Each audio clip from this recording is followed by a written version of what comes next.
What's going on, guys? Welcome back to another 2-Minute Tuesday. Today we're going to be covering a really cool theme, in my opinion, that was one of those things when I first started out. I was kind of always wondering how different artists were achieving this look.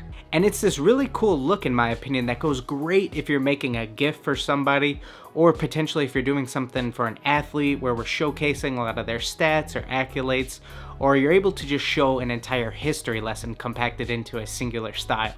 And it may look incredibly complex at first, but it really comes down to picking a simple base color and then having a subtle change in tone, which we're going to be doing the rest of the text in. So there's definitely a few artists out there who you guys have most likely seen them showcase this theme.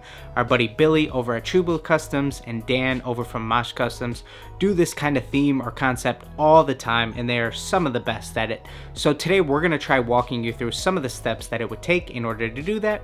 We're going to try to give you this entire lesson in 2 minutes. Can't guarantee nothing for today, so let's go ahead and throw 2 minutes on the clock and dive right in. So for today's shoe, we're going to be utilizing a Countdown Pack Jordan 2, and we're going to be creating a really cool accolade pair for the head coach of the University of Oklahoma football team, Lincoln Riley. Now, there is a little bit of significance behind the selection of the base shoe. You don't see too many Jordan 2 customs, but Lincoln just finished up his second year as head coach, so we wanted to utilize the Jordan 2 for our base model, and then a lot of the accolades and stats that we're going to be featuring kind of really revolve around that too, so it seemed to be the perfect base shoe for this project. So this is a project where we're going to be utilizing vinyl stencils throughout the entire thing, so more so than ever, our prep work is going to be the most important step of everything, because when we go ahead and lay down some base coats and then we start laying vinyl across everywhere, the last thing that you want to happen is for paint to be peeling when you start to peel back some of that vinyl.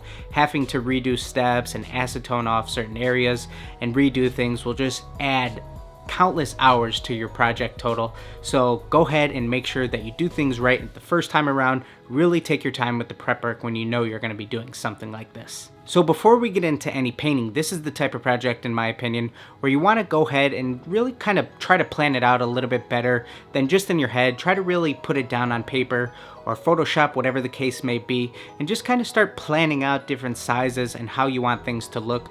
The way that I go about doing text projects like this is I like all of my text and stats and different lines to run in a perpendicular fashion.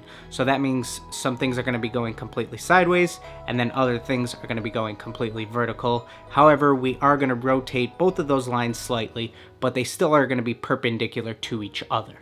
And you can kind of start to get a feel for how you want that to look if you start just piecing this together in Photoshop. So now that we're just about ready to move into some of our painting, the way that I like to go about doing a project like this is a little bit backwards, because typically you might lay down your base color for the entire shoe first, and then start to lay down all of the negative portions of the stencil and kind of start spraying in there. But the way that I like to go about it is by laying down whatever I want all of my statistics to be, those numbers and letters, whatever color that's going to be, I'm going to make that my base coat for the entire thing.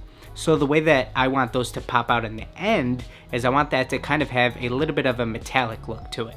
And then in order to achieve that metallic type effect, you can take whatever your base color is and then just start mixing in roughly 30 to 50% of some Angelus silver. Not the sterling silver, which is a metallic silver.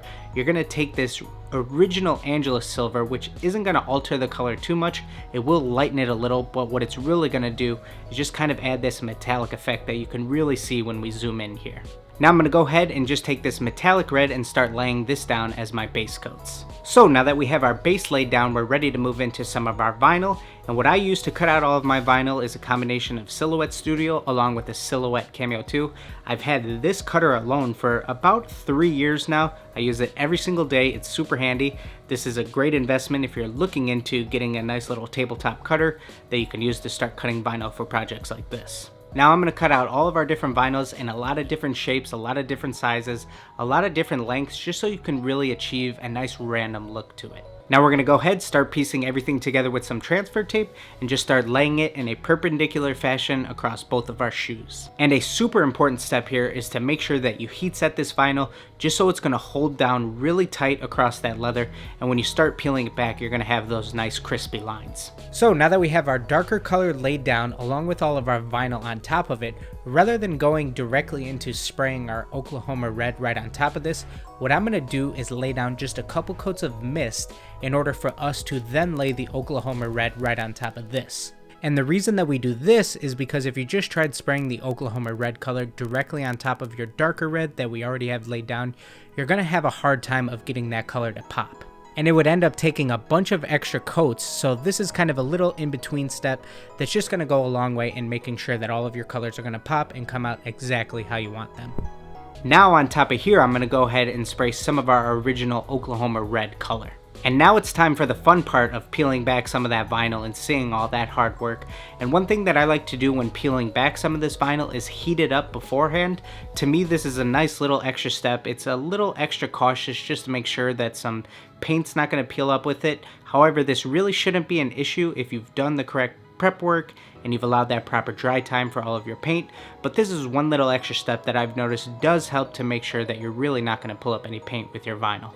Now from there, we're just going to go ahead and take a really detailed look at how all of our vinyl came back. We're going to go ahead and make sure we do any of the necessary touch-ups just to make sure that everything is looking super nice and crispy. Now at this point, we've already done a really good job at achieving this overall theme, but sometimes you may want to add a little bit extra on top. And in this situation, I want to add a really big Oklahoma logo right on top of these. I think it'll really brand these, but one situation that you might run into is how are you going to get some, nice separation from this really detailed background that you've created. So this is where I just like to apply a little bit of a drop shadow technique. So I'm just going to go ahead and lay down the stencil first with the Oklahoma logo, and then I'm just going to go ahead and add a simple drop shadow around everything. I'm just taking my airbrush with some thinned out black paint, and then we're just going to go ahead and lightly spray around the whole thing, and it's really just going to make it pop from the background so there's some separation and some real readability throughout the logo. Now once you have that done, you really have that logo that has some separation from the rest of the background. It stands out and it's a really cool branding technique. Now we're just going to go ahead and give you a couple quick looks at how this pair came out for us.